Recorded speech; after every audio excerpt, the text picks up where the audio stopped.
ఇది కేవలం సమాచారంగా మాత్రమే భావించండి. వైద్య నిపుణులను సంప్రదించండి. స్ట్రెస్ రిలేటెడ్ మనకి నిద్ర లేకపోవడం, తర్వాత ఆలోచనలు బాగా పెంచుకొని అనవసరంగా రియాలిటీ నుంచి దూరంగా వెళ్ళిపోవడం. Correct. అండ్ అలాగే న్యూరల్ పాత్వేస్లో మనకి బ్రెయిన్ కాగ్నిటివ్ స్కిల్స్ కనుక ఎఫెక్ట్ అయ్యే ఇవి ఉంటే కనుక స్ట్రెస్ వల్ల అది కూడా అవుతుందా? ఎస్ అండి, చాలా మంది ఇప్పుడు సూడో డిమెన్షియా అని ప్రెజెంట్ అవుతారు మా దగ్గరికి. అంటే నాకేం గుర్తుండట్లేదు, ఏం గుర్తుండట్లేదు అంటారు.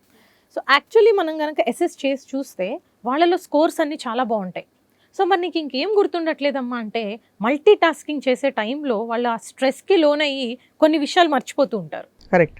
మనం కనుక గమనిస్తే మోస్ట్ ఇంపార్టెంట్ థింగ్స్ ఖచ్చితంగా బ్రెయిన్ ఎలాగోలా గుర్తుపెట్టుకోవడానికి ట్రై చేస్తుంది. అన్ఇంపార్టెంట్ లేకపోతే కనుక సెకండరీ ఏవైతే ఉంటాయో మన ప్రయారిటీ లిస్ట్లో లేనివి, వెనకబడ్డవి, అవి మర్చిపోతూ ఉంటాం కామన్గా. సో ఆ స్ట్రెస్ మేనేజ్మెంట్లో ఏదర్ మనం స్ట్రెస్ తగ్గించుకున్నా సరిపోతుంది, లిస్ట్ రాసుకున్నా సరిపోతుంది. కరెక్ట్.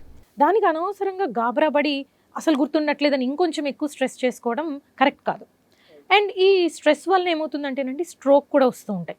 చిన్న చిన్న మెదడులోని బ్లడ్ సప్లై తగ్గిపోవటం వల్ల ఆ మెమరీ ఏరియాస్ ఏవైతే ఉంటాయో వాటిలో చిన్న స్ట్రోక్స్ వచ్చినా కూడా it will have a long term impact on the memory. అది తెలుస్తుందా అలా చిన్న స్ట్రోక్ వచ్చినప్పుడు? యా, సో చిన్న స్ట్రోక్స్ వస్తే మనకి అయితే సిమ్టమ్స్ బయటకు వస్తాయి.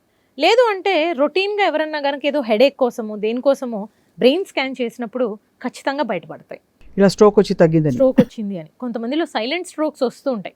వాళ్ళు వచ్చేది ఫస్ట్ టైం మనకేదో హెడేక్ అనో గిడ్డినెస్ అనో మందులు ఇస్తుంటే తగ్గట్లేదు ఏంటి అన్న అనుమానం వచ్చి మనం స్కాన్ చేసామనుకోండి, వాళ్ళలో కొన్ని స్మాల్ స్ట్రోక్స్ ఉంటాయి, సైలెంట్ స్ట్రోక్స్ ఉంటాయి.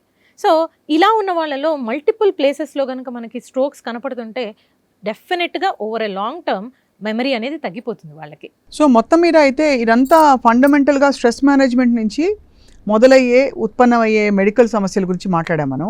కరెక్ట్. ఈ డిప్రెషన్లు ఇవి సరే కౌన్సిలింగ్ కాకుండా ఒక్కొక్కసారి క్లినికల్ ఎవాల్యుయేషన్ అండ్ కొంత లైఫ్ స్టైల్ చేంజ్ కూడా మీరు ఉంటుంది, సజెస్ట్ చేస్తారు. న్యూరోలాజికల్ మెడిసిన్స్ ఉంటాయండి. ఫర్ ఎగ్జాంపుల్ ప్రెగాబలిన్ వాడతారు కొంతమంది. అవును, yeah. So most of the neurological drugs మనం ఏవైతే రొటీన్గా అందరు ప్రిస్క్రైబ్ చేసేస్తారో వెయిట్ గెయిన్ ఉంటుంది బాగా వాటికి. సో మేమేం చెప్తామంటే చాలా తక్కువ రోజుల పాటు ఆ మెడిసిన్స్ మీద డిపెండ్ అవ్వాలి. మిగతా టైం మొత్తము వీలైనంత కౌన్సిలింగ్ ద్వారా పర్సనాలిటీలో ఏమైనా చేంజెస్ తీసుకురాగలుగుతామా, ఎన్వైరన్మెంటల్ చేంజెస్ కొన్నిసార్లు అయితే ఫ్యామిలీ కౌన్సిలింగ్ కూడా ఇవ్వాల్సి వస్తుంది. రైట్. ఎందుకు?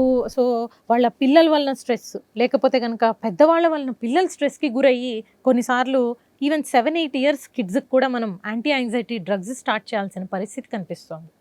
సో పేరెంట్స్ ఇద్దరు వర్కింగ్ ఉండి వాళ్ళు స్ట్రెస్ మొత్తము తీసుకొచ్చి పిల్లల మీద పెట్టడంతో కూడా they are going through lot of trouble అనమాట. రైట్. సో ఇలా ఉన్న సిచ్యువేషన్లో మనము మెడిసిన్స్ మీద డిపెండ్ అవటం కంటే కూడా కౌన్సిలింగ్ అండ్ ఈ స్ట్రెస్ రిలీవింగ్ మెథడ్స్ ఏవైతే మనము అవుటింగ్స్కి వెళ్ళడం, లేకపోతే సోషల్ యాక్టివిటీస్లో పార్టిసిపేట్ చేయడం, హాబీస్ పర్స్యూ చేయడం, ఫిజికల్గా ఫిట్గా యాక్టివ్గా కనుక ఉంటే రోజు మొత్తంలో 15-20 మినిట్స్ అయినా కూడా చాలు.